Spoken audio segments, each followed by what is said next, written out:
Clash Royale. Cure versus Patience.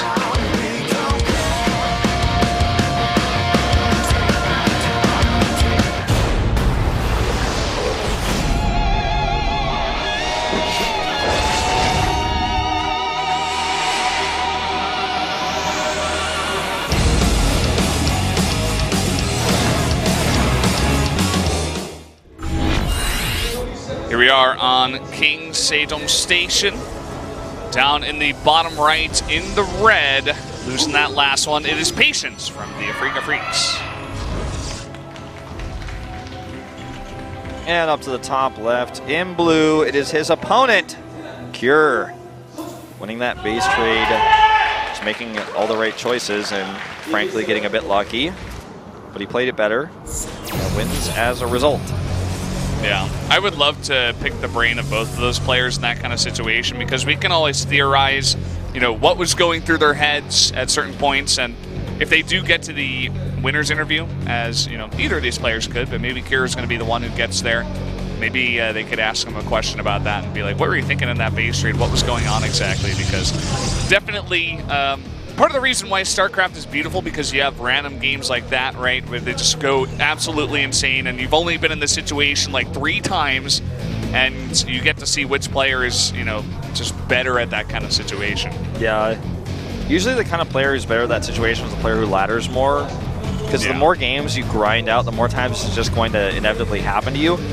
I guarantee you, everyone out there who's played ladder, who like plays StarCraft and doesn't just watch, has had this moment happen to them before where they're like, oh god, I had that game won. What did I messed up? Oh, or like, it's a PvP late game and you forgot about the fact that he could hide a Dark Shrine to make DTs, and so you didn't rebuild a Robo, and you're like, oh my god, like, I was up 120 supply, but we had a base trade, and I forgot to make a Robo, and I lost the game. I mean, it happens to everybody, even pro gamers at the highest level, so it's just, I don't want to be critical, but at the same time, we have to point out the reality is that was a 1 game for Patience that he did kind of give away. Yeah, there. at least he was, you know, definitely hugely favored to win that one. If he defended his Nexus, just made a Stargate and killed the buildings. But of course, he didn't know exactly what was going on in that map, as we did, but kind of unfortunate for sure. And now we are going to have finally a Stargate build here from Patience. He's been mixing it up every game. Yeah, he really has. DTs in the previous set, now went into Oracles. It's the best Oracle map. Can go into a Void Ray afterwards for safety. Phoenix is kind of falling out of favor in this matchup right now, but we see them every now and then. Going into a quick second gateway too, which can allow some follow-up pressure. I think we'll see the Twilight Council come up before the Robo to get the Glaives up, or potentially Blink. That gateway is interesting. I'm glad you pointed that out because generally you see, you know, they wait and they make 2 gateways at a time to go up to 3. And then, you know, once you get your 3rd base, you go up to 8. It's kind of like the numbers, right? But mixing it up a bit. Classic actually does build like this versus Beyond. What? Ooh, I accidentally forgot to cancel the shade. Oops. Mistakes like this that actually start to add up when you lose a series, but yeah. When Classic did this build, he basically sent the Adepts across to pressure the Marines and use the Oracle to try to kill them, and then win the game off of, like, not SCV harass, but like, okay, I killed so many Marines, and I don't mean end the game like, okay, the Adepts and the Oracle attack and, like, he dies. It's like, oh, now you don't have any Marines, so now you can't pressure me, so I have a free 3rd base, and I can go double forge, and I can tech up, and it's a different type of harassment than worker harass. It's army harass, and it can be quite effective.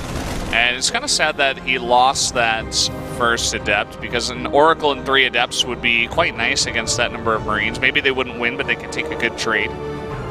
And now this Oracle has done 0. I mean, he has 0 kills there. And he's looking to pressure here with the 2nd Oracle now. And let's see what kind of damage he can get done now. 2 Oracles, 3 Adepts. Tight wall, though. Okay, he's going to go ahead and fight these Marines with 2. This is something that MC was famous for in the beginning of part of the Swarm. Gets the Marine kills while they're split. Turret coming up here way too late. Oh boy, okay. We got a drop coming across the map here, looking to punish that 3rd base. There isn't much over there. There are 2 pylons, though. Mothership Core getting in position to try to overcharge. You're currently trying to focus down these pylons. He wants to make sure he can get both, whichever one gets overcharged. That's really cool how he decided to do this. Yeah. Yeah. Because that way it's like whichever one you overcharge is going to be, you know, easily targeted by me. So that was awesome. This pylon, or rather this depot, gets canceled. Well done. This base is a mining, and he's got a Void Ray, like I was talking about to pop out to shut down this drop at the third. Yeah. Eventually, this will be cleaned up, and it's going to be 3 bases to 1 for a very long time. The drop is going to come into... Nope. The Void Ray is there. Early prismatic alignment kind of messed that up. This will finally get shut down, I think. Nope. Oracle. Well, out of we didn't see the health, but yeah, out of energy as well.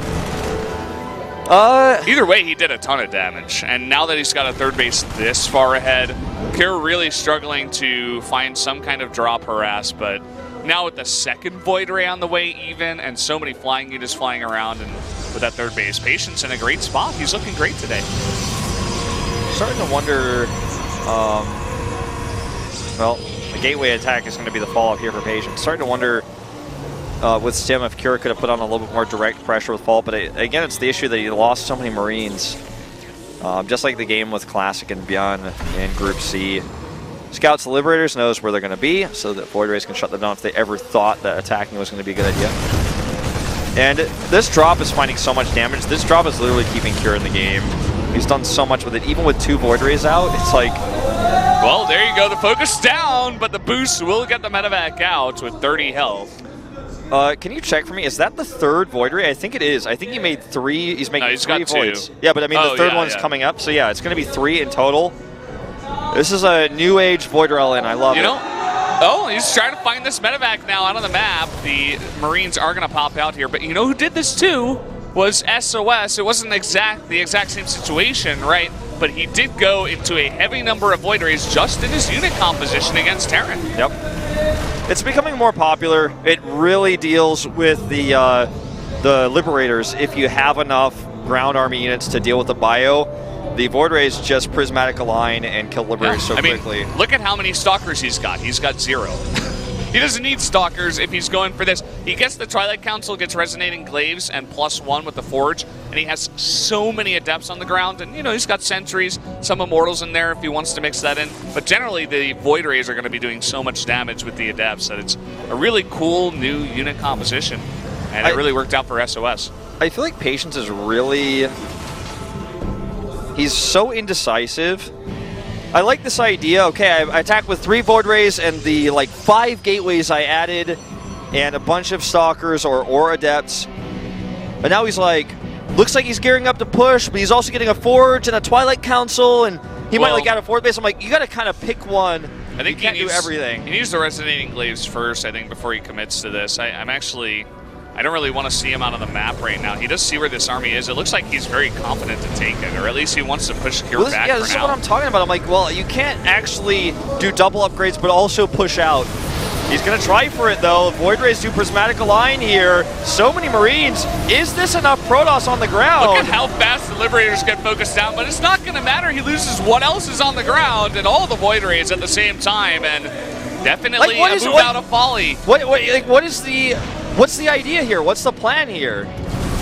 It just doesn't make sense. It's like in the previous game on Frozen Temple where he was like, okay, I'm going to attack, but also get 2 Forges. I'm like, well, I mean, I guess if your attack fails, you have something to fall back on, but that's not usually how StarCraft 2 works. If the attack fails, you lose your army, you often will just lose a base, which is what's about to happen here. Yeah, he's going to lose his base. Plus so many Widow finish. Mines over there, plus the Liberators in position, and no cannon is going to stop that. Nice big warping, though. Looks like he's not paying attention to these units. Oh, the Widow Mines, though. Oh, I don't think Patience knew about that. There's only 2 Marines here, so the Void Ray is going to get some massive value. So I guess he holds this, but damage was done. This is such an interesting series, man. It is all over the place. Patience definitely, he gets ahead, and then he kind of throws it away, but then he stays alive because Kira stays too long, and both these guys seem really kind of flustered in the moment for sure. It's not the best series these two have ever played, that much is for sure. The counterattack is coming here. He has Glaives now. And the Widow Mines, I'm loving it because he knows what he's up against. The Widow Mines can do a lot of damage to Void Rays, which stack. That's kind of one of the things that makes them powerful in a fight. Yeah. Also the Adepts, they shade right on top of the army. If you can stim back and the Widow Mines hit the majority of the Adepts, you're going to be doing sick amounts of AoE damage. Okay, this is kind of a do or die moment here for Patience. Thankfully, he cancels there. I would not like to see him shade in there and lose all of his Adepts once again. But then Cure, like, for some, he can't move across the map and kill him because he's still only on 2 bases. I know, this is like one of those things where I'm like, does Patience realize what's going on here? I feel like Cure has made some mistakes for sure, but Patience's decision-making seems really desperate when it doesn't need to be. You know, that's what they say about Patience, too, is macro is fantastic. He's got great builds, but sometimes it's just these little mistakes. You know, he gets flustered, a bit nervous. He's really a fantastic player. It's just that sometimes he has trouble executing under pressure. Remember his series versus stats where like several of the games looked toe-to-toe that suddenly he was just like, oh, blink into these immortals and die. And I'm like, oh, okay. I mean, that's not what you need to do. But yeah. Definitely remember those games. That's how he lost in the round of 4. He, was 1 series away from finals, but didn't take a single game. He lost 0-4. Gonna spot this Liberator here. Overcharged. Or aligned, I should say, with those Void Rays. Yep. This is an interesting idea that Kira has played 3 games in a row now where he just doesn't make a 3rd orbital. He's like, no, I just take a second base. Yeah, 400 more minerals, so that's like 4 more Marauders, basically. Yeah, and you don't have to, make a 4th base even because you just float your natural. It's a win-win, I guess, but of course you have less mules, and overall, I don't think it's. I'm not exactly sure. I would have to do the math, but I don't know. Maybe with the Ghost play, too, that he's mixing in. Ghosts are just... I love that Terrans are mixing this into because with the heavy Adept play that Protosses are playing in every single matchup now, you're just mixing a bunch of Ghosts. You EMP away half their health, and they do extra damage to light units. It's so good. It's such a good idea for Terrans. Yep. I mean, it used to be used only against Templar, but I'm like, nah, guys, I mean, every unit has shields, right? Like, could literally be useful against everything. And especially because Adepts have 150 health, half of it in shields, basically. Okay, this is, again, Patience is attacking here on the map. Should he be out here without his Disruptors? I would say no. He could still win this fight with the army he has, but it's risky. I mean, there are 3 Ghosts in the back and a huge number of Marines. There's only 1 Liberator with this army, and that make that 0. Good force fields here. Look at the EMPs. He's forced to back off. Even though a lot of good force fields went down, now he's got half his health. Here come the Purification Novas. He wasn't expecting that. Here we go again. Oh, that was a lot of damage here. Now he's using force fields once more. The Ghosts help push him back. Patience. Now the overcharges, another nice, really good force field there. Oh my god, so much value on that bio. Oh this boy. Void Ray comp is somebody. Now he's switching into Colossi with range behind these. I feel like we're learning so much today about PvT. This game is like so confusing. I have like a headache. Like I'm like. So I make 2 Disruptors to defend the push because I know he's mixing in his Ghosts. And he's not going to expect it. But then I switch into Colossi. Because he's been heavily, going for the Liberators and the Medivacs. He's not going to have the Vikings. It's a pretty good idea out of Patience. He is a very smart player. It's just sometimes he makes these split-second decisions that are just not that good.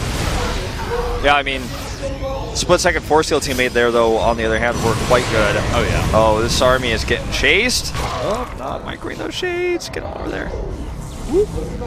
Both Terran armies are on the run. Now what he could do is actually catch this second army. He could actually just cut across to the right side of the map and cut off the retreat path. Looks like he's not confident enough to do so. So many voids. Kills you can see are starting to stack up a little bit. Cancels this shade. And now has the 4th base. Cure is like, I think by far the better player when it comes to decision making. He's just chosen his own way of playing. So, like, I feel like his builds are maybe worse, but his play is better. So that's how he's able to stay alive in these games where he's down, 50 army supply here. Oh, this should be it. Half his army gets blown up by 1 Disruptor. Was not looking there. Now he's caught. The Void Rays are over here. He can't fight this. He has to run away. The Shade trying to prevent the retreat. Prismatic alignment on the Medivacs here, targeting it down. Colossi coming in.